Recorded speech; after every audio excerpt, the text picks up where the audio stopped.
The wind bites first. It slips through the cracks of boarded-up buildings and howls down empty alleyways. For most, it's a cue to find a warmer coat or turn up the heat. But for many Americans, this first chill signals a brutal fight for survival. Winter descends not with gentle beauty but with cold indifference. The snow that silences the city is a heavy shroud for those with no roof. Every drop in temperature is a direct threat to life.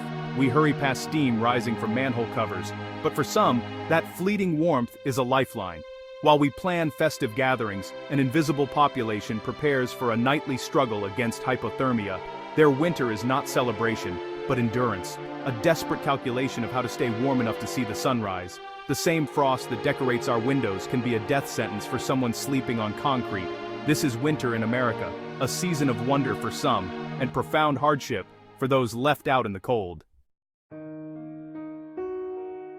Meet Michael, a veteran whose battlefield is now a stretch of sidewalk, his uniform donated coats, layered for warmth. His day begins before dawn, woken by the deep, aching cold. The hardest part, he says, isn't hunger, it's invisibility. Then there's Maria, a mother with her son, living in an unreliable car after a medical emergency wiped out their savings. Every night is a gamble. Will the heater last? Will they be safe? She wraps her son in blankets, telling him it's a camping adventure, though the story wears thin. David, once a cook, now survives by knowing which subway grates offer warmth and which laundromats will let him rest. He's become an expert in urban survival, using cardboard and plastic as insulation. His dream isn't wealth, just a key to a door he can lock behind him. Each person has a story, a job lost, a bill that spiraled, a system that failed. They are former teachers, workers, artists, and soldiers. They carry memories of warm beds and holiday dinners, and as they navigate winter's brutal realities, they hold on to hope for a way back inside. Walk down any city avenue in winter, and you'll see abundance. Luxury boutiques, packed restaurants, towers aglow with light. It's a portrait of prosperity, the American dream on display. But look closer. In the shadow of a gleaming office tower, someone huddles in a doorway, shielding themselves from the wind. Just feet from a lavish meal, another searches a trash can for food. This is America's paradox, immense wealth alongside extreme poverty. The gap between richest and poorest has become a chasm. Some accumulate fortunes, while others can't afford a safe place to sleep. The same forces that create billionaires can leave families homeless after a single missed paycheck. The sight of someone freezing on the streets of a wealthy nation should shock us. Instead, it's become part of the scenery, suffering we've learned to ignore. But we cannot afford to be numb. This divide is not just economic, it's a moral question about who we are. The measure of our society is how we treat those left in the cold. The stories are powerful, but the numbers reveal a crisis. On any given night, over 650,000 Americans are homeless, more than the population of Miami. For the first time in years, that number is rising sharply. Dr. Alicia Reed, a sociologist, calls it a perfect storm. A shortage of affordable housing, stagnant wages, and a healthcare system that can bankrupt a family overnight. Many homeless people are employed, sometimes working multiple jobs, but still can't afford rent. Veterans are disproportionately affected. Families with children now make up nearly a third of all people in shelters. Unsheltered homelessness, people sleeping in cars, parks, or abandoned buildings, is at an all-time high. These aren't just numbers, they're individuals and families in crisis. The data challenges the myth that homelessness is personal failure. It points to systemic issues that demand systemic solutions. When hundreds of thousands face the same fate. It's side by Dugerein. It's sides.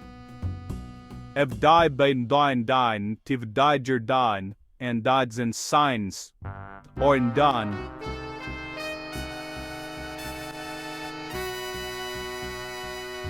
Society's inside societal breakdown. The problem is getting worse, not better.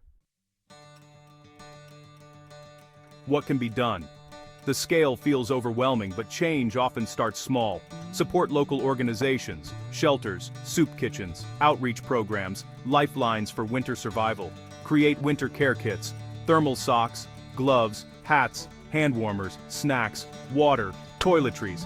Keep a few in your car to offer practical help when you see someone in need. It's a small gesture, but it says, I see you, and I care. Use your voice, contact local representatives, ask about affordable housing. Advocate for expanded shelter, capacity, and housing-first policies. Housing First gets people into stable homes quickly, providing a foundation for recovery. Most importantly, change your perspective. Acknowledge the humanity of those on the streets. Make eye contact. Offer a kind word or a smile. Recognition can restore dignity that poverty strips away. Compassion is about recognizing our shared humanity. That's the first step toward a more just society. Despite the bleakness, hope persists. In volunteers and resilience and growing awareness that homelessness is not inevitable, the solutions are within reach. Imagine cities with enough affordable housing wages that cover living expenses and accessible mental health care. This isn't fantasy, it's achievable. It requires shifting our priorities, investing in people, communities, and social infrastructure. We must decide it's morally unacceptable for anyone to freeze to death on our streets. Move from charity to justice. Address root causes, not just symptoms. Demand policies that prevent homelessness. Tenant protections, rent support, job training. The winter will come again. The question is, what will be different? Let this be the winter we commit to ending this crisis. Let's work for a future where everyone is inside safe and warm. The choice is ours.